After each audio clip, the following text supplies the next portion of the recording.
After returning from a week-long international trip, I was pleasantly surprised when my mother-in-law, Linda, called me, sounding victorious. She mentioned something about a $30,000 windfall that we had apparently saved. Confused, I tried to recall any recent instance where I had amassed such a sum.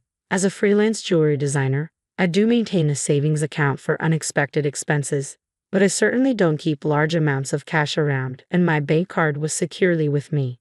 No one else has access to withdraw such a substantial amount from my account, I explained. He gave it to me, so I took it from the sideboard drawer. You guys are doing well, so it's fine, Linda declared over the phone, leaving me bewildered. Before I could understand more, she quickly thanked me and hinted at counting on me for future financial help before hanging up. I was left puzzled about the missing $30,000 until Kevin, my husband, returned home and cleared up the confusion. It was a misunderstanding. However, a month later, Linda bombarded me with numerous calls. I initially chose to ignore them, but the constant ringing eventually compelled me to answer. Over 60 missed calls displayed on my phone screen was disconcerting. As I picked up, Linda's shrill voice filled the room, accusing me of ignoring her. Her tone suggested she felt wronged, but to me it was merely the consequences of her assumptions. My life as Mary, a 35-year-old busy freelance jewelry designer wanting children but overwhelmed by work, is shared with my equally busy husband Kevin. He originally had a corporate job but now assists me in managing my growing design business. Early in our marriage, my designing gigs were sparse, and we largely depended on Kevin's steady income. Now, as my business flourishes, our roles and responsibilities have evolved, but so have our challenges, like dealing with unexpected family misunderstandings about money. As I neared the age of 33, my career as a jewelry designer began to flourish, necessitating better organization of my increasingly hectic schedule.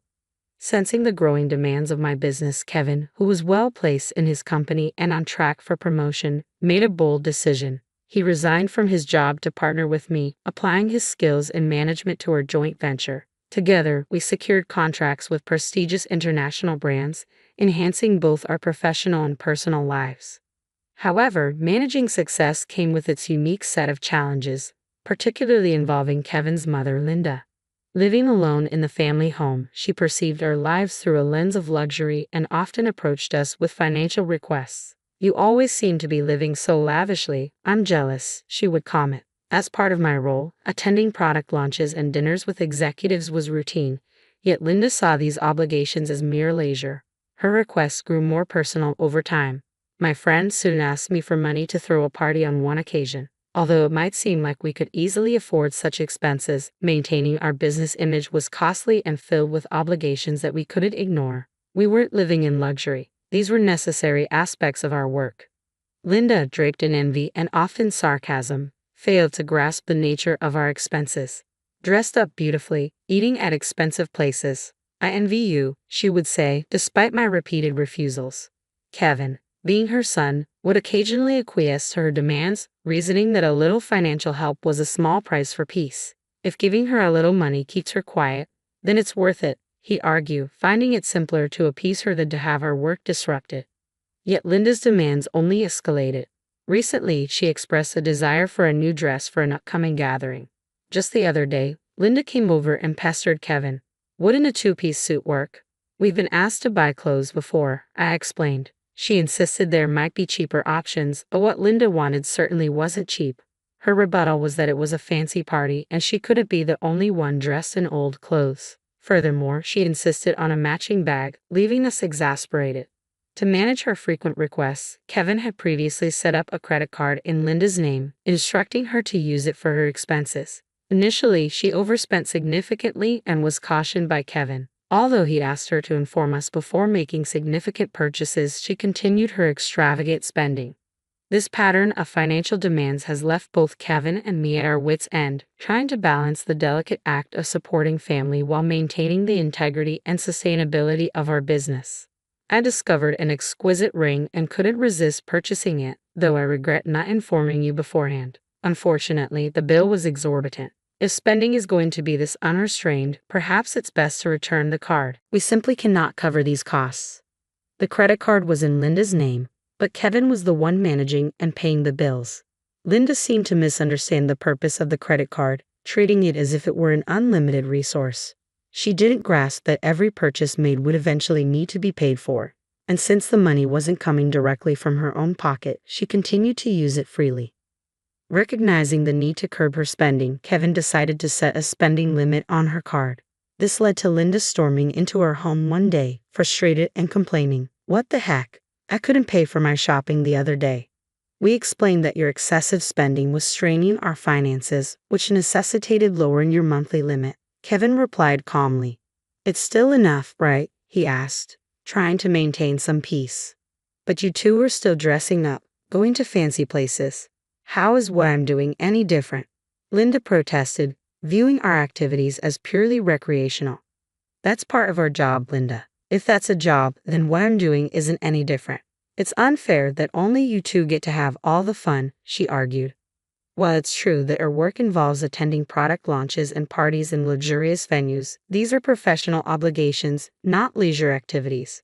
Despite her misconceptions, setting a spending limit on Linda's credit card seemed to have calmed the situation somewhat. Occasionally, Linda would visit and air her grievances to Kevin, but overall, life proceeded without major disruptions. As the end of the year approached, an exciting opportunity presented itself. A foreign brand manufacturer approached me with a proposal to expand our business dealings by relocating our base overseas. The prospect thrilled me, as it could potentially elevate me to the ranks of top-tier designers. Kevin, ever supportive as my manager, was all for taking the leap.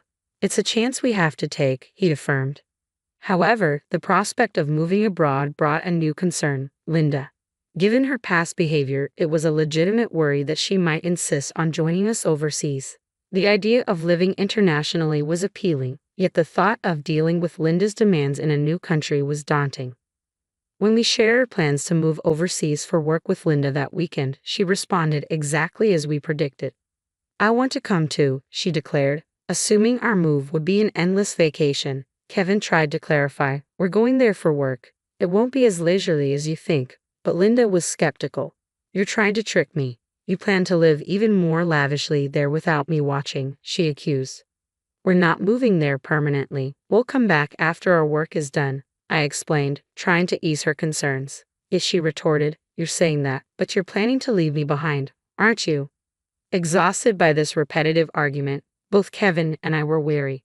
In an attempt to compromise, Kevin suggested, "Okay, we can't take you with us, but how about we pay for a week-long trip for you instead?" Linda perked up at this. "Really? Are you sure? We'll cover your flight and hotel, but you'll need to manage the rest," Kevin affirmed, pleased at least for the moment. However, the peace was short-lived. A few days later, while Kevin was preoccupied with the overseas move arrangements, Linda dropped by unexpectedly. "Hey Mary," Kevin said, "but I want to shop over there too. Can you give me some money?" she asked. "What about the card that Kevin gave you?" I inquired, knowing she had a designated credit card for such expenses. Linda's face fell. "That's the thing. Kevin finally took it away from me the other day," she admitted. It appears she had been reprimanded for overspending, and anticipating the challenges of managing finances with different currency rates overseas, Kevin had confiscated the card. "I don't have that kind of money on hand either," she added. "I can't give you money without Kevin's approval. Can you ask him?" I suggested, knowing full well Kevin's stance. "It's no use asking him, that's why I'm asking you," she pressed, raising her voice in frustration. Despite my suggestion, Linda ended up going on a 10-day trip abroad, which I assumed Kevin managed to fund somehow. Upon her return, she called me, burning with excitement. "I'm back, and it was so fun," she excitedly shared tales of her sightseeing and dining adventures. "Though I hadn't asked, and I overbought souvenirs. I could have fit them in my suitcase, so I had them shipped here. Can't wait for them to arrive," she exclaimed. "That's nice," I replied, trying to keep my tone neutral despite feeling a bit overwhelmed. "Thanks to the money you saved up, I had a blast," she exclaimed. "Saved up money? What are you talking about?" I responded, puzzled and a bit alarmed, having no recollection of setting aside money for her splurge. "I found it in your house's sideboard drawer," she said, claiming she took $30,000. I was stunned. Why would such a large amount of cash be stashed away at home, especially not in a drawer where anyone could find it? Confused, I confronted her. "I'm not sure what money you're talking about, but taking it from our house without permission is theft, even if you're family. Do you understand that?" Linda's response was unsettlingly casual. That's why I'm telling you now. I used it. Consider it a post factum report, she declared unapologetically. I have no idea about this money, but if you took it and used it without telling anyone, that's a crime. And if it was something Kevin had set aside for an important transaction, it's even more serious, I explained, trying to make sense of the situation. Despite this, there hadn't been any noticeable disruptions in our business finances during her trip. You two live so extravagantly, so why can't I have a little of that? Think of it as doing a favor for your parent. It's not a big deal, right? She rationalized, showing a sense of entitlement that was hard to comprehend. It's one thing to ask for help from your son and his wife, but this is not how you should behave after taking someone else's money.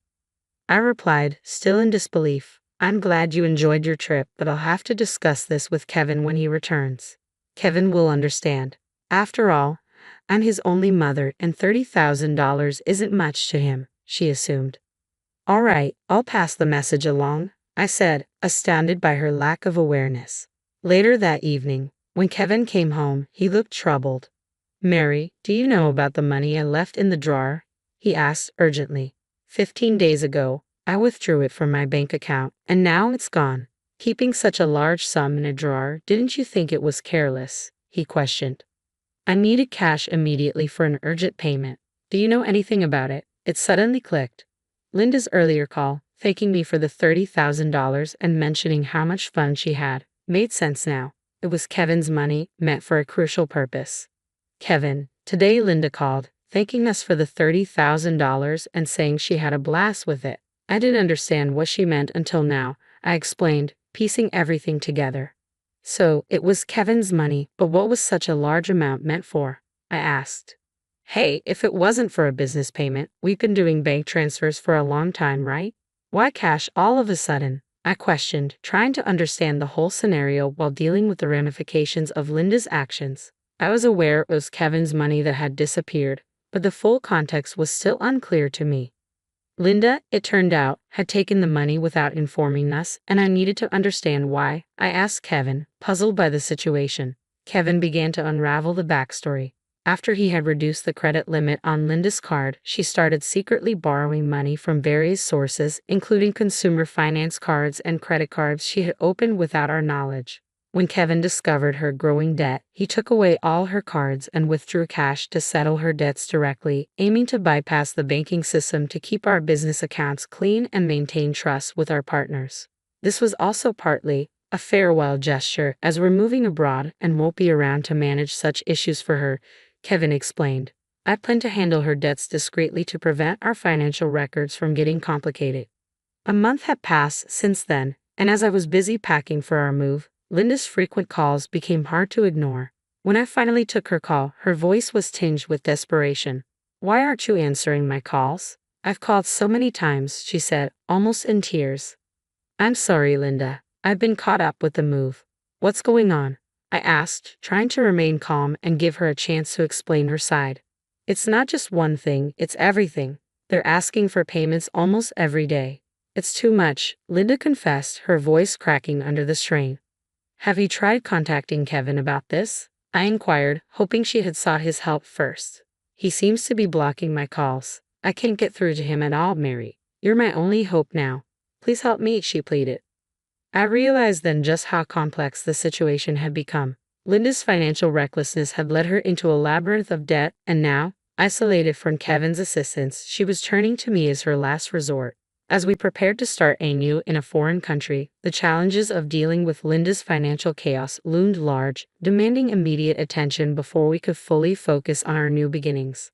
I was taken aback by Kevin's drastic approach toward his own mother. If he had used the prepared funds to directly settle Linda's debts, this distressing situation might have been avoided. Instead, Linda was now overwhelmed with collections letters and relentless calls from finance companies and consumer lenders. It was a scene reminiscent of something from a dramatic film, one I had never expected to witness in real life. I'll talk to Kevin, but I can't guarantee what he'll do. A son should help his mother in trouble, right? Please ask him for me, Linda pleaded at the end of our conversation.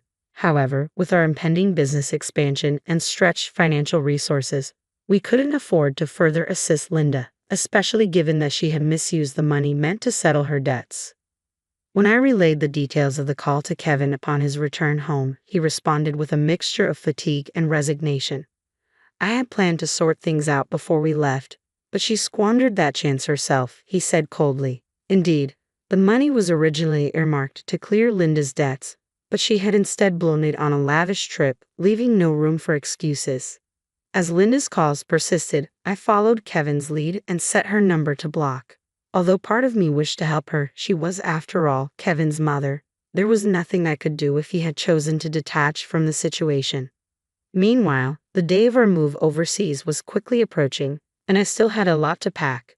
Amid the chaos of packing, I discovered another troubling piece of news. Linda had resorted to selling her house to manage her debts. It turned out she had concealed even more liabilities than we knew. The total amount was so substantial that even after selling her property, she couldn't cover it all. The thought of losing the family home where Kevin had grown up is profoundly upsetting. "Hey, our family home is gone. Are you okay with that?" I asked, sensing his sadness. "How can I be okay? But there's nothing we can do," Kevin replied, his voice tinged with sorrow. Losing the house where he grew up must have felt like a great loss, akin to how I felt when I lost my parents' house early in life. In the midst of these complex feelings and the heavy task of packing, we had to come to terms with the fact that some situations were beyond our control and focus on our future. As we prepared to start anew in a different country, the bittersweet reality of losing a family home struck me deeply. Watching Kevin navigate this loss was unlike anything I had experienced before. He had not only lost the tangible structure where his earliest memories were formed, but also his emotional sanctuary. All this while his mother, Linda, was still alive. It's an indescribable feeling, the mixture of loss and displacement, especially under such painful circumstances. I reflected. The impact was profound and complex, far more than mere bricks and mortar. It was about losing a part of one's history and the comfort of a place that no longer exists. Meanwhile, Linda, now residing in a modest apartment, faced the daily grind of managing her debts. Working part-time at her age posed significant challenges. Job opportunities for the elderly were limited, often physically demanding, and less rewarding. This stark new reality was a drastic shift from her previous life of unchecked spending and financial freedom. Though sympathy naturally arose seeing her struggle, it was tempered by the knowledge that her situation stemmed from her own financial imprudence. Life teaches us that actions have consequences, and Linda's case reaffirmed the harsh truth that financial responsibility is crucial at any age. Back in our new environment, our business was thriving beyond our initial expectations. The move overseas had catapulted our brand into the international spotlight, bringing in a flurry of inquiries and offers from various corners of the globe. Every new email and call held potential for expansion and collaboration, which was incredibly exciting yet immensely demanding. However, amidst the professional achievements, our personal lives bore the weight of relentless schedules. The dream of expanding our family seemed like a distant vision, something we hoped to circle back to when the waves of immediate demand subsided. Kevin, juggling multiple roles from logistics to client management, felt this strain acutely. As partners in both life and business, we found ourselves pondering the future and our priorities, wondering how we could align our professional goals with our personal desires. Looking out of our apartment window, taking in the view of the far cityscape with its neon lights blurring into the night, I reflected on the contrast between this vibrant, relentless city that was now our home and the quiet, steady life we had left behind. The complexity of our new life was exhilarating but also daunting, filled with endless tasks and decisions that challenged us at every turn. Navigating this new chapter, I often found myself reflecting on Linda's situation and the broader implications of our familial and financial decisions. It was a continuous learning curve, understanding how deeply intertwined our choices were with the fabric of our lives. Each decision, each sacrifice, and each success shaped not just our immediate circumstances but also the legacy we were building. As we embarked on this new phase of our life, we remained mindful of the delicate balance between achieving professional success and maintaining the relationships that defined who we were beyond our business achievements.